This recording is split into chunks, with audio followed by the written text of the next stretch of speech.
믿는 자의 한계는 사실은 없습니다. 무한대입니다. 왜냐하면 하나님이 변함이 없으니까. 사람 책임이지 하나님 책임이 아니거든요. 그래서 예수님이 제자들에게 이야기했지 않습니까? 할 수 있거든이 무슨 말이냐? 믿는 자에게는 능히 하지 못할 일이 없느니라. 다 된다는 거예요. 전능자라는 뜻이 엘샤다이를 갖지 않습니까? 전능하다는 것은 불가능이 없다는 것입니다. 샷다이라는 이 명사가, 이브리어 명사가 하나님에게만 쓸 수 있는 불가능이 없다, 전능하다는 거예요. 그러므로 예수님이 그렇게 말씀하시는 겁니다. 믿는 자에게는 할 수 있거든, 이런 거 필요 없다. 모든 것이 가능하다는 거예요. 왜냐? 하나님이 전능하시기 때문에. 하나님의 말씀 함께 보도록 하겠습니다. 오늘은 신약성경 마가복음 9장 23절부터 29절까지 말씀입니다. 제가 가진 성경은 신약 69페이지에 있습니다. 마가복음 9장 23절부터 29절까지의 말씀 함께 보도록 하겠습니다. 제가 봉독을 하겠습니다. 예수께서 이르시되 할 수 있거든이 무슨 말이냐? 믿는 자에게는 능히 하지 못할 일이 없느니라 하시니 곧 그 아이의 아버지가 소리를 질러 이르되 내가 믿나이다. 나의 믿음 없는 것을 도와주소서 하더라. 예수께서 무리가 달려와 모이는 것을 보시고 그 더러운 귀신을 꾸짖어 이르시되 말 못하고 못 듣는 귀신아, 내가 네게 명하노니 그 아이에게서 나오고 다시 들어가지 말라 하시매 귀신이 소리 지르며 아이로 심히 경련을 일으키게 하고 나가니 그 아이가 죽은 것 같이 되어 많은 사람이 말하기를 죽었다 하나 예수께서 그 손을 잡아 일으키시니 이에 일어서니라. 집에 들어가심에 제자들이 조용히 묻자오되 우리는 어찌하여 능히 그 귀신을 쫓아내지 못하였나이까? 이르시되 기도 외에 다른 것으로는 이런 종류가 나갈 수 없느니라 하시니라. 아멘. 할렐루야, 반갑습니다. 어느덧 벌써 2월달이 저물어 가는 것 같습니다. 내일 하루면 지나면 또 벌써 3월로 접어드는데 좀 세월이 빠르죠. 연세가 들수록 세월이 더 빨리 간다고 하는데 저도 빨리 가는 것 같습니다. 큰일입니다. 천천히 가야 되는데 우리 주일학교 어린이들은 아주 시간이 안 가서 막 그렇게 하는데 어른들은 왜 이렇게 빨리 가는지 하나님께서 주신 인생의 비밀이 아닐까 그렇게 생각을 해봅니다. 자, 오늘 저는 믿는 자의 한계점이라는 그런 오늘 본문의 말씀의 중심으로 한번 제목을 잡고 함께 은혜 나누려고 합니다.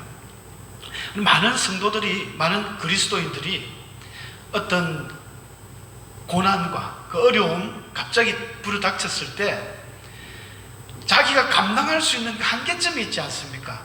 그 한계점을 넘어서거나 정말 그 끝까지 다다랐을 때는 보통의 대개의 경우는 이제 포기를 하게 됩니다. 포기를 하잖아요. 이 한계점을 참 벗어나기가 너무 힘이 듭니다. 그래서 그동안에 계속 해오던 기도를 포기하게 되고 기도만 포기하면 되는데 하나님에 대한 믿음 자체를 포기해버려요. 신앙을 포기해버립니다.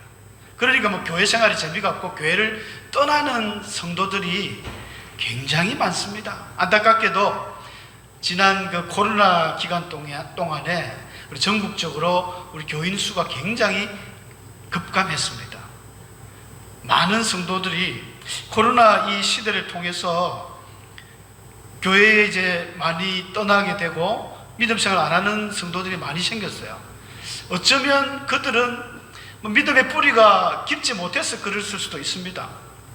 그래서 그 환란이 불어올 때에 그냥 후루룩 그냥 떨어져, 낙엽처럼 떨어져 버린 것 같기도 합니다만은 아무리 믿음이 좋고 아무리 신앙생활을 잘하는 성도님이라도 집사, 권사, 장로라 해도 심지어 목사님조차도 그 어떤 극에 달한 한계점에 달을 때는 포기를 해버립니다. 지난주 제가 설교했던 본문의 말씀이었지만 회당장의 그 소녀딸 야이로의 그 소녀딸이 죽었을 때 어쩌면 야이로에게는 그 한계점이었을 것입니다. 그러나 주님은 두려워하지 말고 믿기만 하라 하시면서 용기를 주고 실제적으로 인간의 어떤 그 한계를 넘어섰을 때 하나님의 기적이 드러났지 않습니까? 어쩌면 이 한계점에 다다랐다는 것은 새로운 우리의 어떤 믿음을 테스트할 수 있고 새로운 시작을 알리는 계기가 될 수도 있습니다. 그러나 그 한계점에 다다랐을 때 많은 성도들이, 많은 크리스찬들이 포기를 해버리면서 그냥 자기만 포기하면 되는데 그 책임을 누구에게 전가하느냐 하면은 하나님께 전가합니다. 그래서 이 모든 일에 한계가 다다랐고 거기서 포기해버린 그 성도들은 이게 누구 문제냐는 것이죠. 하나님 문제냐? 우리 사람의 문제냐? 여러분, 하나님은 사실은 어제나 오늘이나 변함이 없으시잖아요. 언제나 그 자리에서 야고보서 1장 17절 말씀에 그는 변함도 없으시고 회전하는 그림자도 없으시다라고 말씀하십니다. 항상 그 자리에서 하나님은 언제나 우리를 눈동자처럼 사랑하셨고 어제나 오늘이나 또 내일이나 영원토록 우리와 함께 하시고 계시고 또 그렇게 하실 것입니다. 문제는 우리들이죠. 사람의 마음이, 사람의 믿음이라는 것도 이게 죽을 듯 합니다. 요랬다 저랬다 요랬다 저랬다. 자기 책임은 우리가 돌아보지 못하고 하나님께 화살을 돌려둘 때가 참 많이 있습니다. 왜 하나님 나에게 이런 시련을 주셨습니까? 왜 하나님 나에게 이런 고통을 주셨습니까? 왜 하나님께서 나로 하여금 이렇게 생각지도 못했던 사고를 당하게 하십니까? 저는 연약해서 이길 수 없는데 내가 감당할 시험만 주신다 하시더니 제가 감당할 수 없는 시험을 주셨지 않습니까? 하면서 문제를 하나님께 돌리는 경우가 많습니다. 굉장히 어리석은 일이죠. 그래서 우리가 많은 사람들이 저는 그렇게 실수하는 부분 중에 하나가 하나님에 대해서 우리는 너무 다르게 생각을 하는 것 같아요. 무슨 말씀이냐면 우리는 보통 사람들은 하나님 이러면 하나님 사랑의 하나님, 은혜로우신 하나님, 자비와 긍휼이 무궁하시고 영원히 우리를 끝까지 사랑하시는 하나님, 눈동자처럼 우리를 지키시는 하나님, 좋은 것만 생각해요. 아가페적인 하나님, 아가페가 희생적인 사랑 아닙니까? 모든 것을 그냥 주는, 요한복음 3장 16절 말씀처럼 하나님이 세상을 이처럼 사랑하사 독생자를 주셨다. 자기 아들까지도 내어주신 그 하나님의 큰 사랑, 그 사랑의 하나님만 생각하다 보니까 실수를 하는 경우가 있습니다. 이 헬라어로 사랑을 말할 때는 사랑의 종류라기보다는 표현 방법들이 다 다릅니다. 보통 이제 하나님의 사랑을 아가페로 표현하지만 때로는 부모님의 사랑, 스톨게라는 사랑이 있어요. 또 연인들끼리 에로스, 친구들 간에 또 필레오, 이런 사랑들이 다 하나님의 그 사랑의 모습을 표현하는 것입니다. 요한복음 21장에서 예수님이 부활하시고 그 디베레 바닷가에서 제자들하고 고기를 구우면서 베드로에게 직접 묻지 않습니까? 베드로야, 네가 나를 사랑하느냐? 예수님은 아가페로 물었거든요. 베드로스, 네가 나를 아가파워하느냐? 그 베드로가 뭐라 했냐면 원어적으로는 주여 내가 주를 사랑하면 주께서 아십니다 했는데 그 사랑이 자기는 필레오로 이야기했어요. 약간 우정적인 사랑이죠. 그걸 3번씩이나 예수님이 물었지만 똑같이 필레오로 이야기합니다. 그러나 필레오든 스톨게든 아가페든 다 이게 하나님의 사랑입니다. 똑같은 사랑이에요. 근데 하나님의 사랑은 우리는 아가페, 우리 하나님은 진짜 사랑이 절절 넘치니까 하나님은 사랑만 하세요, 그렇게 생각하면 잘못된 하나님입니다. 때로는 하나님이 질투적인 사랑도 하시거든요. 에피투미아라는 그런 원어는 우리 보통 막 사람을 쫓아가가지고 혼자만 막 사랑하는 걸 뭐라 하죠? 예? 혼자만 막 이렇게 집중적으로 사랑해가지고 스토커적인 그런 사랑, 하나님은 그런 사랑도 있습니다. 그런 모양도 있어요. 그래서 야고보서는 그랬잖아요. 하나님이 시기하기까지 너희가 죄악을 사모하느냐? 하나님 시기 질투하는 거예요. 그러니까 하나님의 사랑은 아가페만 있는 것이 아니라 때로는 부모님 같은 사랑도 있고요, 친구 같은 사랑도 있고, 연인 같은 아가스라든지 그런 말씀 보면요, 하나님이 그렇게 우리를 사랑하신다는 거예요. 예레미야서 2장에도 내가 너희를 신혼의 때처럼 사랑했다. 그러니까 이런 사랑이 복합적인 것인데 단순히 하나님의 사랑이 하나님으로만 생각하니까 자꾸 오해를 하는 겁니다. 왜 하나님 나를 이렇게 힘들게 합니까? 왜 나에게 이렇게 시련을 주십니까? 아닙니다. 하나님은 시련도 주시고 하나님은 때로는 부모님처럼 사랑도 하시고 때로는 질투적으로도 사랑하세요. 그러니까 우리 자신을 살펴봐야 되는 것입니다. 하나님도 그러니까 좀 바라는 게 있어요. 이게 우리 기브 앤 테이크를 하지 않습니까? 사랑이, 연인들이 사랑이 주고받고 하는 사랑이 하나님께도 있습니다. 하나님 맨날 퍼주기만 하는 게 아니라, 물론 독생자를 주는 것은 그 어떤 대가도 사람들이 치룰 수 없기 때문에 값없이 은혜를 주셨지만, 그 외의 것들은 하나님도 요구하는 게 있습니다. 그냥 맨날 퍼달라고 하면 하나님 다 주실 줄 압니까? 아닙니다. 최소한의 우리 믿음의 삶이 보장되어야 된다는 것입니다. 예레미야 선지자가 저번에 수요일날 우리 강의를 했습니다만 40년을 결혼도 안 하고 울며 불며 회개하라 돌아오라 그렇게 이야기를 했지만 누가 돌아왔습니까? 그 받아 적는 서기관 바룩 한 사람 돌아왔습니다. 아무도 안 돌아왔습니다. 수많은 이스라엘 백성들이 하나님을 멸시하고 조롱하고 예레미야를 죽이려고 구덩이에 가두고 그렇게 했지 않습니까? 하나님도 바라는 게 있다니까요. 너 최소한 이것만 해라. 그러면 내가 100배로 10,000배로 내가 갚아줄 테니까. 근데 그 최소한의 그걸 안 한다니까요. 그러면서 자기만 생각하는 거죠. 왜 하나님 나만 힘들게 합니까? 꼭 엘리야 같아요. 여러분, 엘리야가 구약의 불의 종 엘리야가 갈멜산에서 그 850명이나 되는 그 바알 아세라 선지자들을 한판 불이 내리는 그 게임을 해가지고 승리해서 다 죽였잖아요. 바알과 아세라 선지자 850명을 한 판에 다 죽여버렸습니다. 그 용감한 엘리야가 그날 그 소식을 들었던 그 아합의 아내 이세벨, 그 표독한 여자가 내가 내일 이맘때까지 엘리야의 모가지가 그대로 붙어 있으면 엘리야도 저 바알 죽은 저 선지자들처럼 되지 아니하면 내가 가만두지 않는다. 그 말을 듣고 엘리야가 숨어버렸어요. 저 광야길로 떠나가지고 로뎀 나무 밑에 아래서 하나님 이제 나만 남았다 이거예요. 여호와의 선지자 다 죽고 하나님 나만 남았으니 그냥 차라리 저 죽겠습니다. 자살 소동이 일어납니다. 이제 난 조상들보다 나은 게 하나도 없으니까 차라리 내 생명을 거둬가십시오. 하나님이 그냥 또 떡과 고기를 주면서 달게 가지고 호레스까지 데리고 가는데, 그러면서 하나님 뭐라 하십니까? 너 혼자 아니다. 바알에게 무릎 꿇지 않은 7,000인이 남아있다 했습니다. 심지어 아합 왕궁에 있는 오바댜라는 국내 대신이 100명이나 되는 선지자를 50명씩 나눠가지고 굴에 숨겨준 그런 의로운 사람도 있었다는 것입니다. 우리는 많은 사람들이 착각하죠. 나만 남았다. 나 혼자다. 그렇지 않습니다. 하나님은 뭔가 우리에게 요구하시는 것도 있는데 자꾸만 우리는 하나님에 대해서 오해를 해가지고 나만 힘들다. 하나님이 문제다. 하나님 절대 문제 없습니다. 그러므로 믿는 자의 한계는 사실은 없습니다. 무한대입니다. 왜냐하면 하나님이 변함이 없으니까. 사람 책임이지 하나님 책임이 아니거든요. 그래서 예수님이 제자들에게 이야기했지 않습니까? 할 수 있거든이 무슨 말이냐? 믿는 자에게는 능히 하지 못할 일이 없느니라. 다 된다는 거예요. 전능자라는 뜻이 엘샤다이를 했지 않습니까? 전능하다는 것은 불가능이 없다는 것입니다. 샷다이라는 이 명사가, 이브리어 명사가 하나님에게만 쓸 수 있는 불가능이 없다. 전능하다는 거예요. 그러므로 예수님이 그렇게 말씀하시는 겁니다. 믿는 자에게는 할 수 있거든 이런 거 필요 없다. 모든 것이 가능하다는 거예요. 왜냐? 하나님이 전능하시기 때문에. 인간은 부족하죠. 그러나 하나님이 완벽하기 때문에 믿는 자에게는 이런 일이 가능하다는 이야기입니다.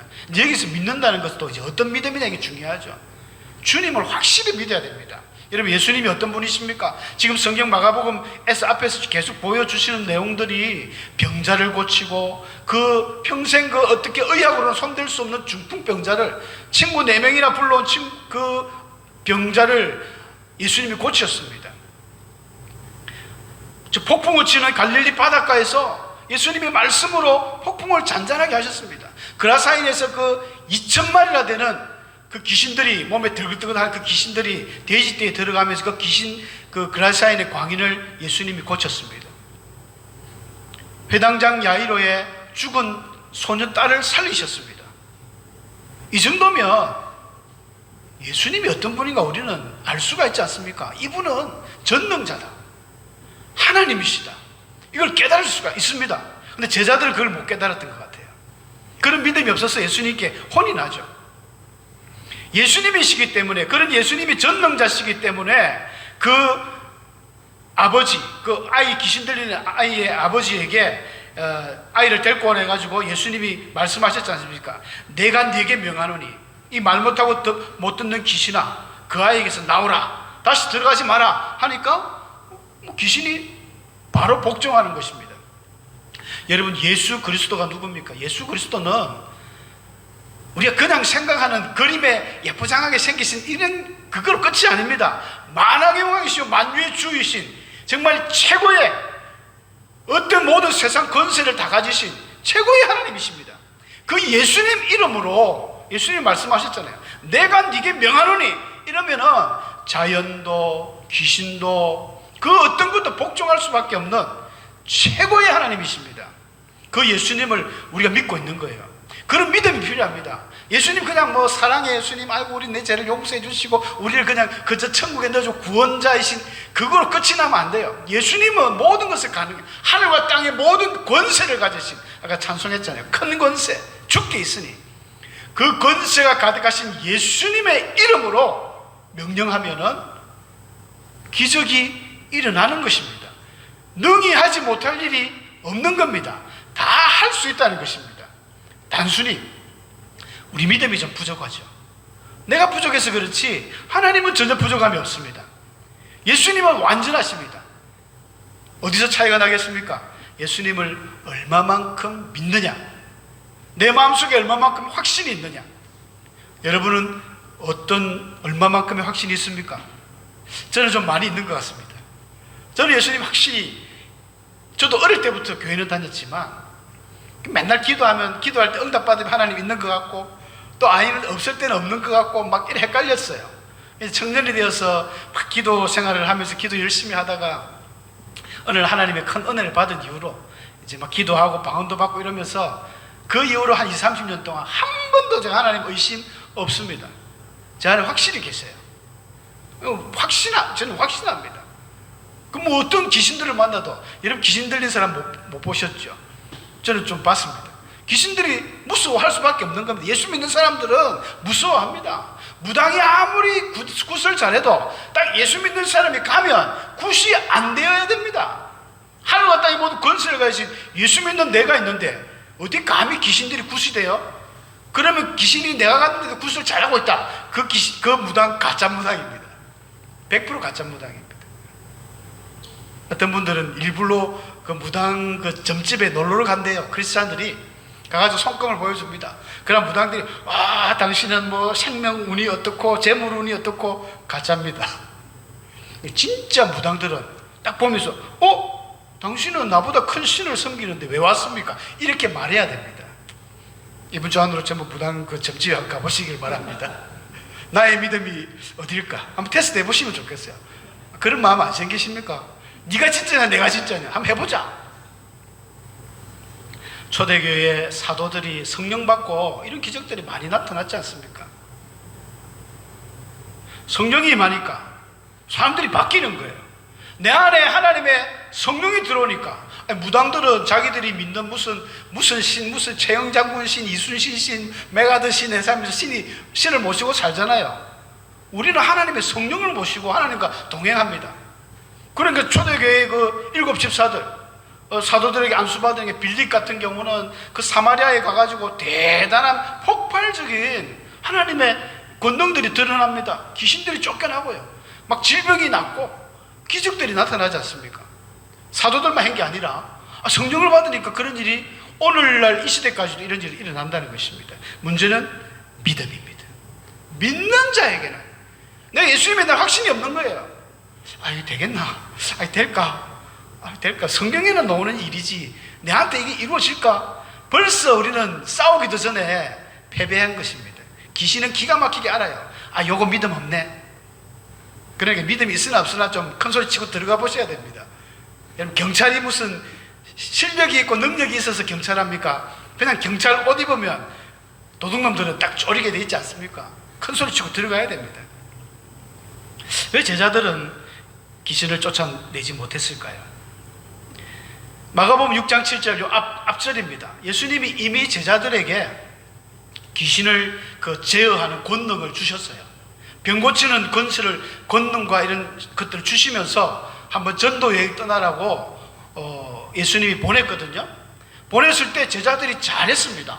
막 귀신도 쫓아내고 막 병자들 고치고 그랬어요. 그래서 예수님께 막 자랑도 하고 그랬지 않습니까? 그랬던 이 제자들이 오늘 이제 마침 예수님이 안 계실 때죠. 베드로와 야곱, 요한을 데리고 이제 일명 변화산이라고 하는 곳에 올라가 가지고 예수님이 변화하는 사건이 바로 앞에 있습니다. 예수님이 없었어요. 그때 마침 이 귀신 들린 그 아버지가 아이를 데리고 와가지고 제자들한테 좀 고쳐달라 하니까 제자들이 오늘은 영빨이 영 안 나타나는지 고치지를 못하는 거예요. 귀신이 쫓겨나질 않습니다. 옛날에는 잘 됐는데 왜 이렇지? 왜 안 쫓겨났을까요? 일단 정확하게 설명은 없지만 예수님이 오셔서 하셨던 첫 마디가 혼을 냅니다. 19절에 그렇게 나와요. 이 믿음이 없는 세대여, 내가 얼마나 너희와 함께 있으며 얼마나 너희에게 참으리요. 다른 마태복음, 누가복음에도 동일한 이 병행 구절이 있는데 거기는 똑같이 패역하다는 말이 들어갑니다. 이 믿음이 없는 패역하고 믿음이 없는 세대여, 내가 언제까지 너희와 함께 있어야 되겠느냐? 언제까지 내가 참아야 되겠느냐? 야, 예수님도 막 꾹꾹 눌러 담았던 게 폭발하는 느낌이 들지 않습니까? 저도 여러분도 성경 보니까 야, 이 예수님은 보통 분이 아니네, 전능자네, 하나님이시네, 야, 어마어마하신 분이네 바로 느끼는데 같이 묵고 자고 했던 이 제자들은 왜 모를까요? 여러분, 예수님이 부활하기 전까지도 이 제자들은 확신이 없었습니다. 부활하고 나서 도마가 최초로 주는 그리스도시요 하나님입니다라고 고백한 최초의 인물이거든요. 베드로는 그리스도시요 하나님의 아들이라고 고백했지만 도마는 주는 하나님이라고 이야기합니다. 부활하기 전까지는 제자들도 예수님이 긴가민가 했던 것 같아요. 믿음이 없다. 믿음이 없다는 것은 제자들이 어떤 면에서 자기가 옛날에 한번 귀신을 쫓아보고 병자를 고쳐보니까 이거 별거 아니네, 되네, 그렇게 생각했을지도 모릅니다. 교만이죠, 교만. 여러분, 병자를 고치고 귀신을 쫓아내는 것은 내가 하는 것이 절대 아닙니다. 예수님이 하시는 거잖아요. 예수님의 권세로 우리는 그 권세를 이용해서 지금도 우리는 기적을 일으키는 겁니다. 내게 하나도 없어요. 근데 많은 대체적으로 이제 부흥 강사님들, 부흥사들이 여기 실수를 많이 하죠. 또 함정이 많습니다. 많은 부흥 집회 강사님들, 우리 청소년들 수련회 가면 항상 이 고정적으로 오시는 강사님들을 보면요, 말씀이 좋아요. 근데 그 말씀이 보면 레파토리가 다 있어가지고 항상 정해진 걸 계속 하니까 이제 뭐 숙달이 되고 막 이제 막 잘 외우니까 잘하죠. 조금씩 고쳐서 쓰고, 어떨 때는 뭐 심지어 똑같은 이야기를 하니까 그 집회를 다시 한 2, 3년 뒤에 참석했던 사람이 내용이 똑같은 걸 보고 실망하는 경우도 있습니다. 그러니까 부흥 집회에 오시는 우리 성도님들이나 우리 학생들은 얼마나 순수합니까? 그 한번 집회를 생각하시면서 한 달 전부터 막 기도합니다. 준비 기도하고, 하나님 은혜를 주십시오, 우리 학생들에게 은혜를 주십시오. 그런 준비된 마음에 누구라도 우리 박시영 목사님 가셔도 폭발합니다. 제가 가도 폭발하고, 그냥 말씀 터뜨리면 터지게 돼 있어요. 그런데 다 그런 건 아닙니다만 일부 어떤 부흥사들은 내가 하는 것 같아요. 성령을 받아라, 능력을 받아라 하면서 막 자기가 하는 것 같아요. 자기가 하는 건 아무것도 없습니다. 우리는 예수님의 능력과 권세로 하는 것이지, 이 제자들도 똑같은 것 같아요. 내가 옛날에 해봤는데, 한번 해본 사람들이 교만해요. 그런데 오늘은 왠지 전혀 먹히질 않는 거예요. 예수님한테 혼나기만 했어요. 이 믿음이 없는 세대야. 어떤 믿음이 없었을까요? 예수님에 대한 확신이 없는 거죠. 아마 제자 파송하고 전도 훈련 갈 때는 예수님이 좀 보너스로 더 은혜를, 능력을 많이 주셨는지 모르겠습니다만은 자기가 한다, 이게 내려놔야 되는데 내가 하면 안 됩니다. 제가 존경하는 어떤 목사님 한 분은 참 거제도 통영에서 오랜 세월 기도하고 귀신도 쫓아내시고 뭐 병자도 낫게 하셨던 목사님인데, 기도하실 때 행여 내 의가 드러날까 싶어서 손을 올리고 안수를 해도 세게 안 한답니다. 깃털처럼 살짝 올려놓고 그렇게 기도하는 거예요. 예수님만 드러내는, 모든 것을 하나님이 하셨습니다, 이 말이 필요한데 이게 안 되는 거예요. 아까 빌립이 사마리아에서 전도 폭발이 일어날 때 그게 마술사 시몬이라는 한 사람이 자기가 너무 좋으니까 자기도 세례를 받고 빌립을 쫓아다니다가 이제 사도 베드로하고 요한이 와서 세례만 받으니까 성령을 못 받았거든요. 그래서 베드로하고 이 요한이 막 사람들 다니면서 안수를 해주니까 성령이 임하는 거예요. 그래서 막 방언도 터지고 막 이런 신비한 현상들이 생기니까 시몬이 그걸 보고 와 하면서 베드로에게 내가 돈을 줄 테니까 이 능력을 나에게 주세요. 나도 기도하는 사람들마다 이런 거 받게 그렇게 하고 싶다니까 베드로에게 혼이 나죠. 네가 하나님의 능력을 돈으로 주고 살 줄 알았느냐 하면서 네 은과 함께 너는 망할지어다 이렇게 책망을 받는데 우리 게 없습니다. 다 하나님 것입니다. 이 시몬 같은 진짜 마술사 시몬 같은 이 교만한 마음 이거는 절대 버려야 됩니다. 그리고 이 진짜 참 믿음이 없는 거죠. 제자들에게는 참 믿음이 없었고 그래서 예수님은 기도 외에는 안 된다는 것입니다. 기도 여러분 기도라는 것은 솔직히 그렇지 않습니까? 내려놓는 훈련입니다. 내 자신을 내려놓는 기도하면 사람이 겸손해지죠.